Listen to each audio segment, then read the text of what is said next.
নমস্কার, চলে এসো সুমিতি রান্নাঘরে। আজকের আমি একটা নিরামিষ পদ তোমাদের কাছে তুলে ধরবো। তা হচ্ছে পটল দিয়ে চাল, গোবিন্দভোগ চালের চাল পটল। তাতে লাগবে কাঁচা লঙ্কা থাকবে, টক দইটাকে নিয়ে জল ঝরাতে দিয়েছি, কাজু কিশমিশ আর বাতাসা, আর বাটার জন্য থাকবে তোমার আদা, শুকনো লঙ্কা, তেজপাতা আর জিরে আর গোটা গরম মশলা। পুরো রেসিপি সঙ্গে থাকার জন্য তোমাদের কাছে অনুরোধ রইল। গোটা গরম মশলা, আদা, জিরে, শুকনো লঙ্কা আর তেজপাতা একসঙ্গে বেটে নিয়ে তার সঙ্গে অল্প একটু হলুদ মিশিয়ে রেখে দিয়েছি। গ্যাসও জ্বালিয়ে দিয়েছি। এবার একটু সাদা তেল দেবো, তাতে পটল কটা ভেজে নেব। সাদা তেলও গরম হয়ে গিয়েছে, এবার পটল কটা দিয়ে দেবো।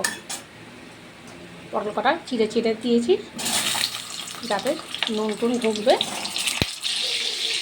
একটু নুন দিয়ে দিচ্ছি। ভাজা হয়ে গেছে, এবার তুলে নেবো আস্তে আস্তে করে। এবারে ওই তেলেতেই তেজপাতা আর কাজু আর কিশমিশ দিয়ে ভালো করে ভেজে নেব। কাজু কিশমিশ লাল লাল করে ভাজা হয়ে গিয়েছে, একটু জায়গা করে দিয়ে আমরা আদা বাটা মশলাটা সব দিয়ে দেবো।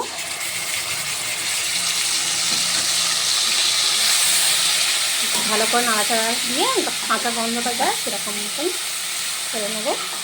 আর যদি আমার রান্না তোমাদের ভালো লেগে থাকে তাহলে চ্যানেলটাকে একটা লাইক, একটা সাবস্ক্রাইব করতে ভুলবে না।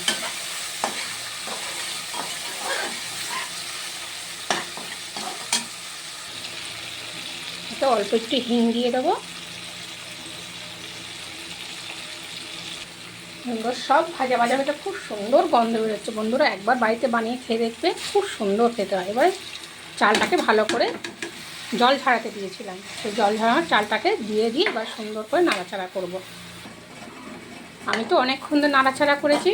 ভালো করে নাড়াচাড়া করে না ভাজা ভাজা করলে তাহলে চালটা ঝরঝরে হবে না। তোমরা খুব সুন্দর করে নাড়াচাড়া করে করবেন, না হলে ঝরঝরে হবে না, ভালো লাগবে না খেতে। তারপরে সেই জল ঝরানো টক দইটাকে দিয়ে দিচ্ছি, দিয়ে এটা দিয়ে নাড়াচাড়া করব। এবারে ভাজা পটলটাকেও দিয়ে দিলাম,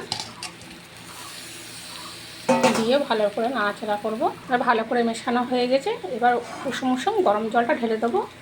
আমার 1.5 বাটি চাল ছিল, তাই 3 বাটি জল নিয়েছি।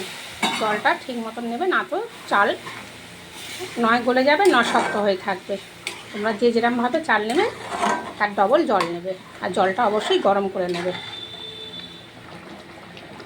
এবারে নুন দিয়ে দিচ্ছি। তোমাদের যেরকম চাল সেরকম মতো নুন দিয়ে দেবে। এবারে 3টে বাতাসা দিয়ে দিলাম, তারপর ঢাকা দিয়ে দেবো।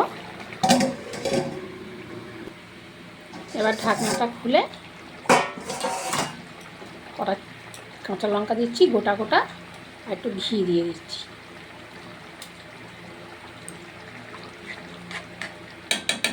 ফের ঢাকনা দিয়ে দিচ্ছি।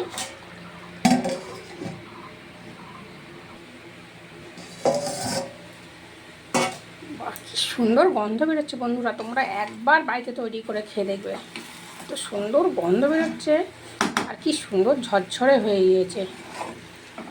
জলটা ঠিক আন্দাজ মতো না নিলে এত সময় ঝরঝরে হবে না। তাহলে বন্ধুরা প্রথম থেকে শেষ পর্যন্ত আমার সঙ্গে থাকার জন্য তোমাদেরকে ধন্যবাদ।